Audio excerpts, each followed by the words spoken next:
Hello and welcome to this Silverstripe screencast. In this episode, we're going to be talking about one of the major building blocks of modular and reusable code in the Silverstripe framework called extensions. We're not going to be doing a whole lot of code in this lesson. Rather, we're just going to illustrate a really key concept that's important to understand going forward. So let's talk about what we're going to cover. First, we'll just talk about extensions and why you would use them, what they are. Then we'll compare extensions to some other approaches you might be thinking of. And next we'll get into some of the gotchas you deal with data extensions. And lastly, we're going to actually build an extension for our project and implement it. So what are extensions? Well, by definition, an extension is any subclass of the extension core class in Silverstripe. That doesn't really tell you much. So in practice, it's a modular bit of code that can be injected into one or many other classes. So the word extend might make you think of subclassing, but extensions are actually quite different from subclasses. Subclasses inherit all their methods and properties from their one and only parent class. Extensions, on the other hand, supply a set of methods that can be magically added to other classes. I use the word magically because extensions don't actually inject any hard code into your class definition. The methods are added at runtime. You can also go a step further and add properties to models which are derived from data objects using the data extension class. And so for the rest of this lesson, we're going to focus on the data extension class because most of the time your extensions are going to be dealing with data objects. So the simplest case for an extension is whenever you're writing identical or nearly identical functionality in multiple classes. So imagine you have a website for a business that displays all of its stores on a Google map. Now this business also has events which happen at specific places, and those should be put on a map as well.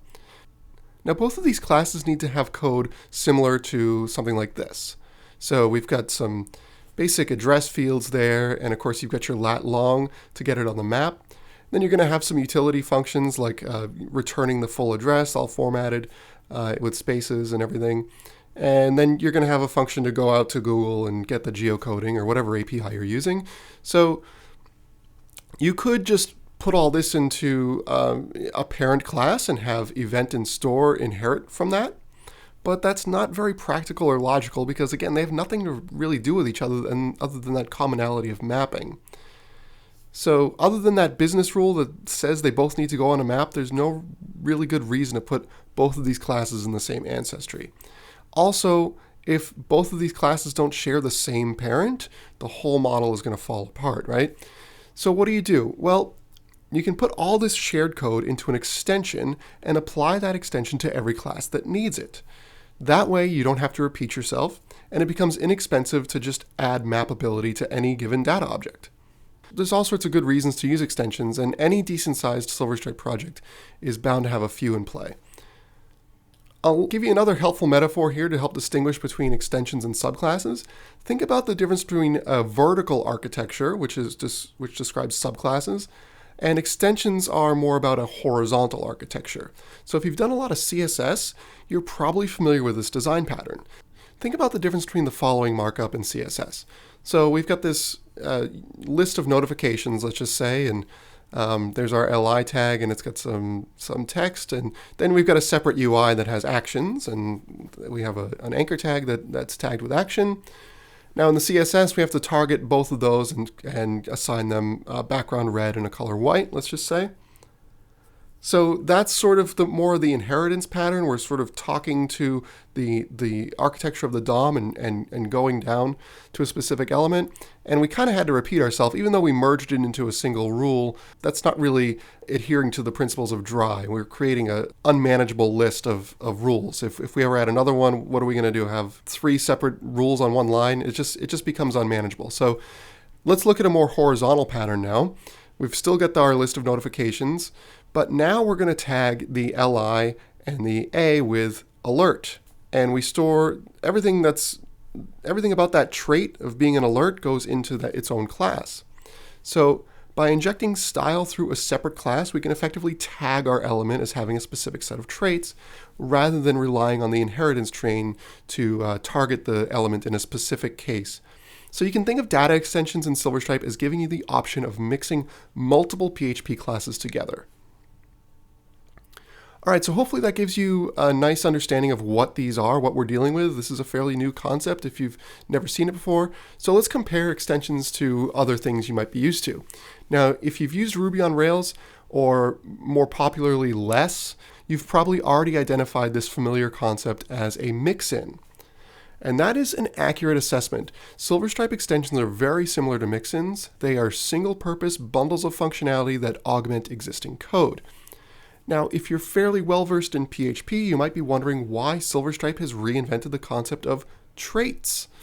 And those are offered natively in PHP since its version 5.4 release.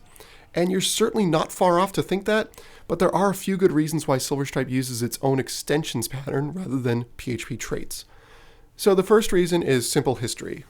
The open source release of Silverstripe predates PHP 5.4 by about 7 years, so to some extent, extensions were built into the Silverstripe codebase as a long-standing workaround for a shortcoming in PHP.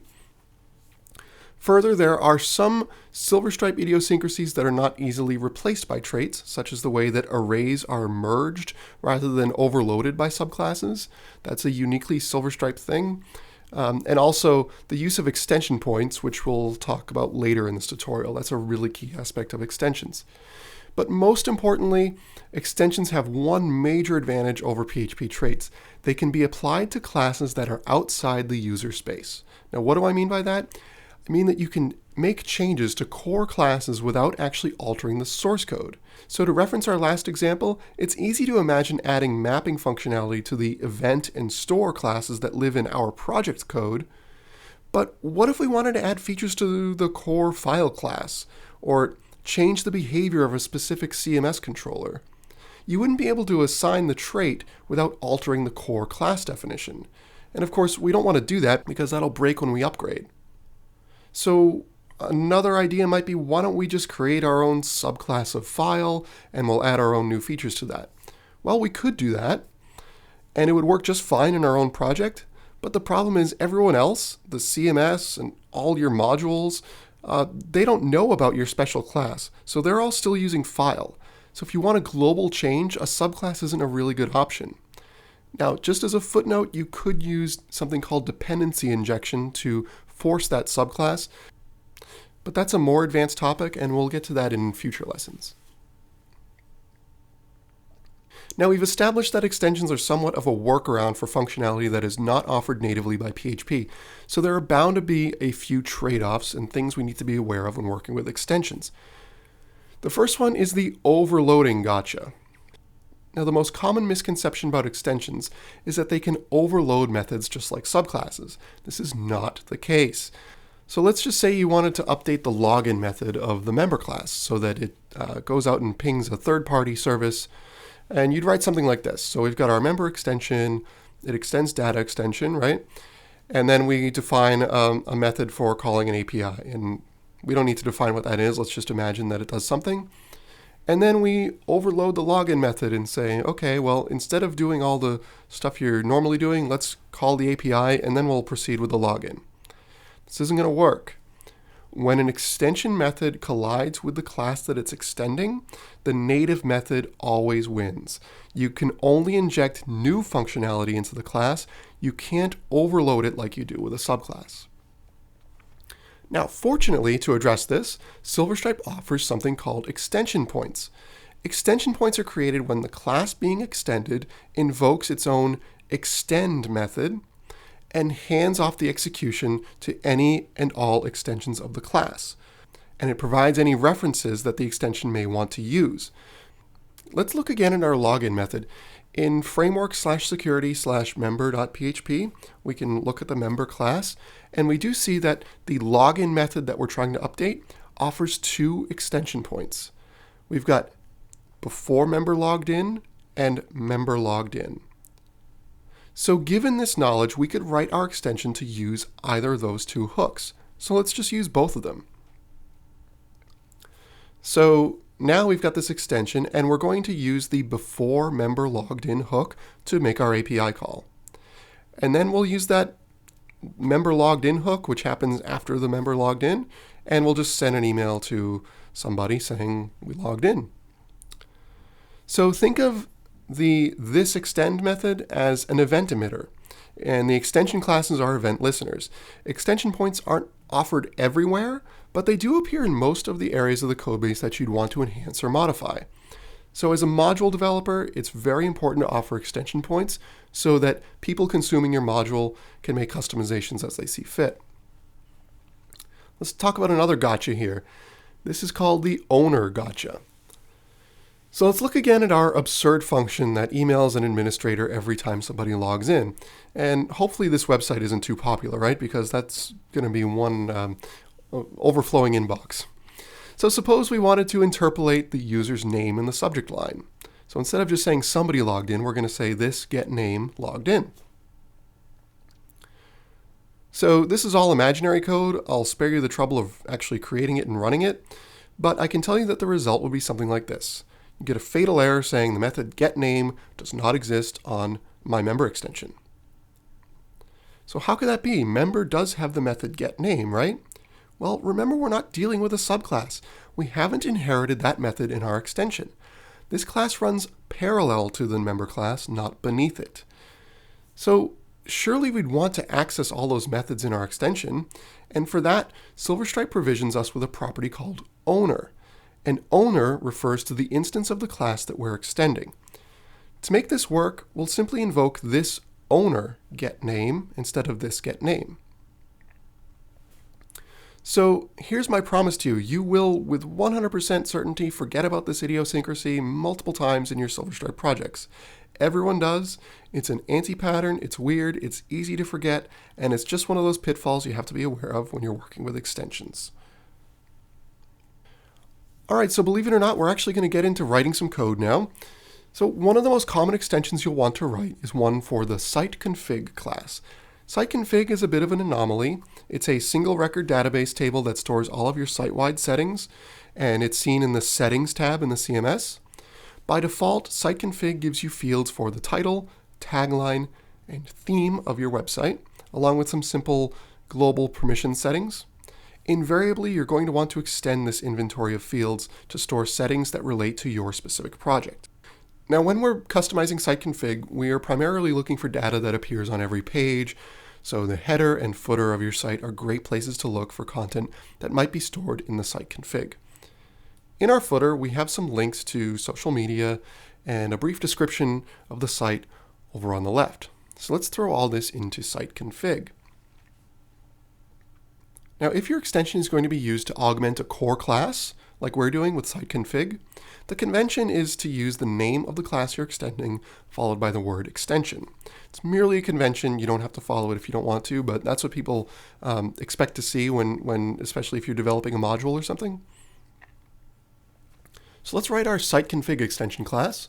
We're going to extend data extension, and we'll define some database fields. We've got our Facebook link, Twitter link, Google link, YouTube link, and we'll call this footer content for the content on the left there.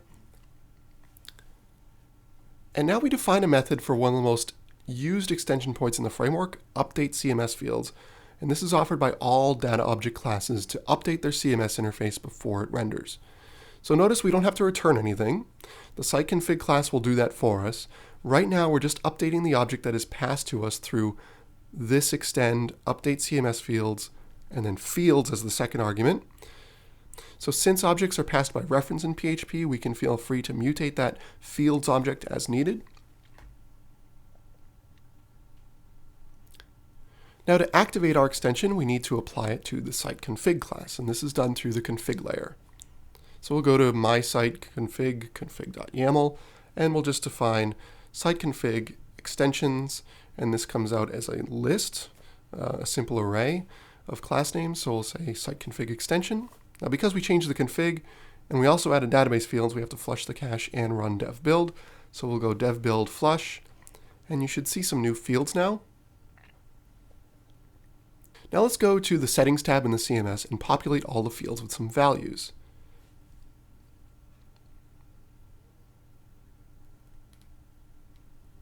Lastly, we'll update our template to use the new fields. All page templates are given a variable called $SiteConfig that accesses the single SiteConfig record in the CMS. Since we'll be getting multiple properties off that object over here in the social links section, this is a great opportunity to use the with block. So I've opened up with SiteConfig, and I'm going to check if each one of these exists before I render it. So if Facebook link, if Twitter link, if Google link, if YouTube link. Okay, and then of course we'll add that footer content to the left. Now, I don't know if you noticed, but we did skip over the Pinterest link. Probably doesn't apply to our business, so just a minor thing there. We're just going to remove that. And we also skipped over RSS. We'll talk about RSS in another tutorial, but either way, we're not going to be doing a site-wide RSS on this website, so we'll just remove that button for now. Alright, that is all for this tutorial. Thank you for tuning in. If you have any questions or comments, please leave them below.